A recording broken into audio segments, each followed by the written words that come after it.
So it turns out that the most brazen act of anti Semitism in Winnipeg's history was indeed staged, just like I thought in my video I made 2 days ago. I'll put a link in the description below. You can take a look at it yourself, and I think I made a pretty good call.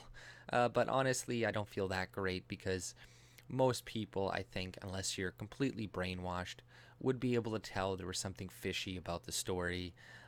The fact that they didn't get a security camera, even though they've been, people have been graffitiing racist stuff on their building for months now. It's like they're just too cheap. You know, it's a pretty nice building they got there. I think they can afford some security cameras to catch some people spray painting and stuff like that. But you know, they got charged, and there was three of them. I think like a mom, a dad, and like the daughter or something. So they're all working. They're all criminals, and all they're gonna get is a public mischief charge. That's it. And honestly, I think it should be a lot worse. If you fake hate crimes, you should, you know, potentially face jail time. If you fake like rape cases and you say you were raped by a guy or something and it turns out you lied, you should go to prison for the amount of time that he would have went to prison for. You know, this is going to stop a lot of these fake and bogus hate crimes, other than giving them a simple public mischief charge. Like, really, for all they did, they had the whole city of Winnipeg backing them practically, being like, oh, we're here for you. We're our hearts, and we love you. We're not anti-Semitic. And there was all these Jewish groups saying that, oh, hopefully this isn't signs of what's to come in the future, and I can't believe this brazen act. It was so terrible. You know, a bunch of people condemned it immediately. But if they read the story just like me, so they probably saw, this is kind of fishy. Well, let's run with it anyways.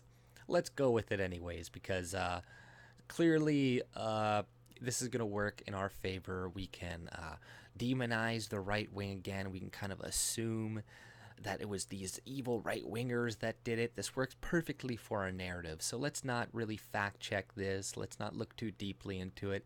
And I'm just a regular roofer, okay? And I read a story, and I'm like, first read, I'm like, this doesn't sound real. This doesn't sound true at all. It sounded like the Jussie Smollett thing almost. like I said in my other video, I almost assumed her to have a noose around her neck when she answered the door, right? It's ridiculous, but people, they're not going to question things like this, even when there's a bunch of loose ends and where there's smoke, there's fire. Nobody's going to question it because they don't want to be called racist or anti-Semitic. But this is a serious problem because a lot of the people, they may not hear the retraction. All they're going to be left with probably is that, oh, there's more anti-Semitism going on in Winnipeg and in Canada, and it's rising. And then there's an article today from the CBC saying the far right is rising in Alberta, and there's all these articles, and Chrystia Freeland, Trudeau constantly saying there's a rise of white supremacy. So they're trying to make us all fearful, and instances like this, fake hate crimes like this, just works for them even more. I don't know why these people did it. Maybe they were paid off by some group to do it, or maybe they did it for, like I said before, I don't know, money, insurance money. I have no idea, but this is a serious problem. And if there was a reverse, right? If it was a white person and they faked a hate crime or a crime and they said some natives came in and beat me up, and it turned out they didn't, you would see they would be condemning white people. They would be writing articles about how white privilege, how for generations white people have been blaming minorities for things that they did, and they've been going to prison, and all these Aboriginals are in the prison system, and we need to stop this, blah blah blah, right? But they're just gonna forget about it. They're not gonna, shit on the Jewish community, like I don't think they should, but they do that when there's white people. After the New Zealand shooting, there was an article that came out, I can't remember, it said, we need to hold all white people accountable for this, right? Imagine if that came out after the Easter bombings that happened in Sri Lanka, where all these Muslims killed a bunch of Christians. And I was right about that too. We're like, oh, all the information isn't out yet, and you don't know, it could have been the Tamil Tigers or something like that. No, you idiots. All these people have been coming back from Syria for the past 2 fucking years, okay? And the Tigers haven't been active for like the past 10 years.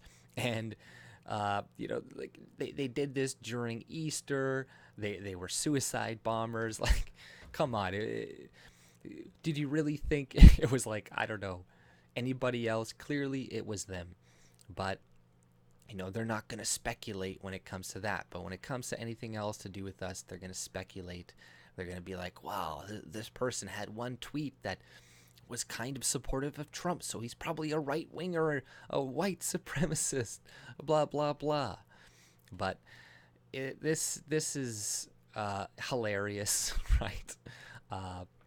You know, and it's good that people are going to be more skeptical of these types of things happening in the future, because a lot of them are fake. You know, I just have to say it, a lot of them are fake. Some of them are true, and then the true ones, the real ones, is just like graffiti. Somebody saying like George Soros, this, and the hate crimes or anything in Winnipeg haven't risen whatsoever. They've risen, and I think it was like Ontario and Montreal, but that's because they get a bunch more immigrants and stuff sent there, right? And they're going to complain and say, like, somebody called me the N-word. And they're going to write that down as a hate crime. Oh, somebody wrote in chalk, white people are great. Hate crime against all minorities in that city. George Soros, hate crime against Jewish people, anti-Semitism, right? Just mentioning his name, drawing it, writing it somewhere. That's anti-Semitism nowadays. But good, be skeptical of these types of things in the future. Hopefully we keep getting more of these. Hopefully they keep getting exposed and people get real skeptical and don't believe any of it anymore.